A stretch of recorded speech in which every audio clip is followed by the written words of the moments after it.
सुप्रभात बच्चों, कैसे हैं आप सब? उम्मीद करती हूँ आप सब अच्छे होंगे। तो बच्चों, आज की कक्षा में हम पढ़ने वाले हैं अध्याय नंबर 2, जिसका शीर्षक है बालक की उदारता। तो सबसे पहले हम पढ़ेंगे पाठ प्रवेश के बारे में। दीन दुखियों की सेवा करना ईश्वर की सेवा करने के समान है। जो लोग इस प्रकार का सेवा भाव रखते हैं, वे निश्चय ही महान गुण वाले उदार प्रवृत्ति के लोग होते हैं। प्रस्तुत पाठ में हमें ऐसे ही उदार बालक से मिलवाया गया है। तो इस पाठ में हमें एक ऐसा बालक मिला है जो कैसा है, वो बहुत ही सेवा भावी, उसका भाव कैसा है, सेवा भाव का व्यक्ति है, यानी कि सेवा भाव वाला बालक है। वो दूसरों की सेवा करने पर भरोसा रखता है। हमारे देश का एक राज्य है उड़ीसा, यानी कि जिसे हम क्या कहते हैं, ओडिशा भी कहते हैं। इसी राज्य का एक बड़ा नगर है कटक। इस नगर के एक चौराहे पर एक बुढ़िया भिखारिन बैठती थी और सबसे भीख मांगती थी। कुछ बालक प्रतिदिन इसी चौराहे से होकर स्कूल जाते थे। बुढ़िया इन स्कूली बच्चों से भी भीख मांगती थी।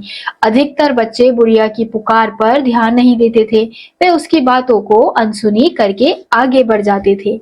एक बालक को बुढ़िया पर दया आ गई। वह प्रतिदिन अपने खाने के डिब्बे में से रोटियां भिखारिन को देने लगा। बुढ़िया बालक को अनेक दुआएं और आशीर्वाद देती। बालक को अच्छा लगता।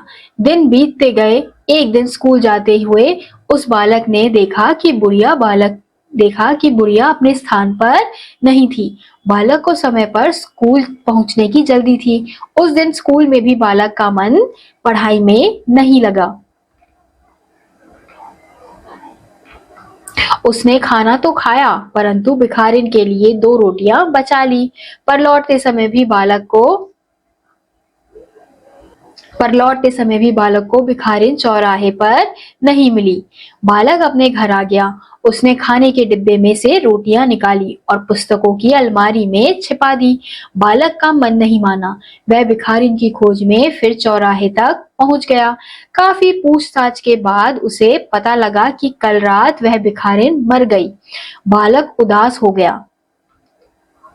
उधर घर में माँ उसे खोजती हुई उसके कमरे में पहुंच गई। माँ ने देखा कि कुछ चींटियां कतार बांधे पुस्तकों में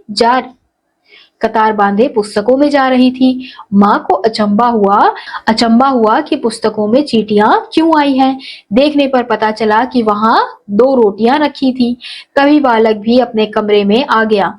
माँ गुस्से से बालक को डांटते हुए बोली, पुस्तकों में रोटियां क्यों रखी हैं? देखते नहीं कितनी चींटियां आ गई हैं। फिर बालक ने कहा, माँ, मैं अपने खाने में से प्रतिदिन 2 रोटियां एक भिखारिन को दे देता था। आज वह अपनी जगह पर नहीं थी। मैं उसे खोजने गया था, वह नहीं मिली। आसपास के लोगों ने बताया कि कल रात वह बूढ़ी भिखारिन मर गई। कहते कहते बालक का गला भर आया। इसके बाद वह कुछ नहीं बोल सका। माँ को बालक पर प्यार उमड़ आया। उन्होंने बालक को अपनी छाती से लिपटा लिया। बालक का माथा चूमते हुए माँ बोली, बेटा, तुम मनुष्य नहीं अवतार हो। तुम्हारे जैसा बेटा पाकर मेरा जन्म सफल हो गया।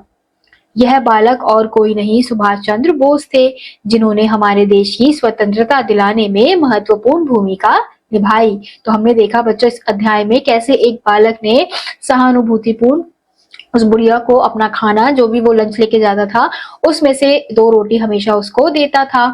अब उसमें से बहुत सारे बालक उस रास्ते से गुजरते थे, लेकिन वही एक बालक जो था वो उस बुढ़िया को खाना देते हुए जाता था। लेकिन जिस दिन उसको नहीं दिखी तो उसका मन कितना उदास हो गया।